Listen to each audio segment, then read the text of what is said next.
Hi everyone, so today I'm going to be talking about hunger and poverty in the United States.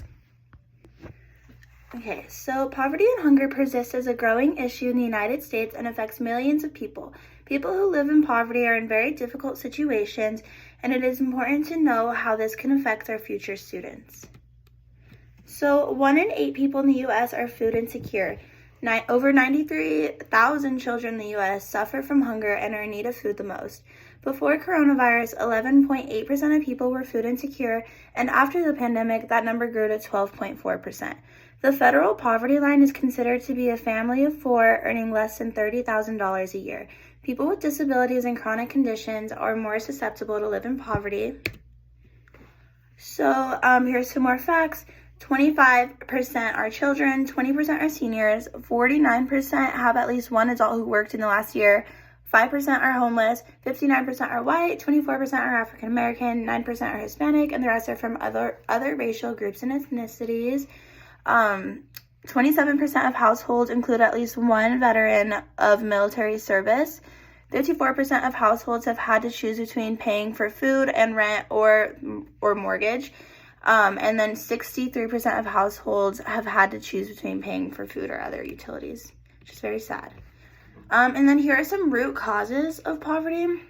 So the reason why is because low wages and unemployment. Sometimes even working a full-time job, people still could not make enough money to support their family. Lack of affordable housing. Housing is expensive, and those who live in poverty might not be able to afford it, leading to homelessness. Racism and discrimination. So according to feedingamerica.org, people of color, women, and people with disabilities are more likely to have low incomes because of discrimination. This can make finding housing and jobs and other opportunities difficult. So education and healthcare. People who don't have an education can struggle to receive and maintain a job and receive proper healthcare. And here's some of the effects of living in poverty. So food insecurity. People living in poverty often don't have enough to buy food for themselves or their families. Poor health. Hunger leads to poor health, and people aren't able to receive proper health care. Education. Children living in poverty are less likely to receive an education, which can seriously hurt their future. So here's what you can do to help. So provide all students and families with local resources and charities that can help. And the reason why I say all students is because you never know what your students are going through, and also you don't want to single out just one student that might make them feel a little embarrassed. So just give these resources to all of your students. Another great resource is community websites. You can find them. I have one linked right here.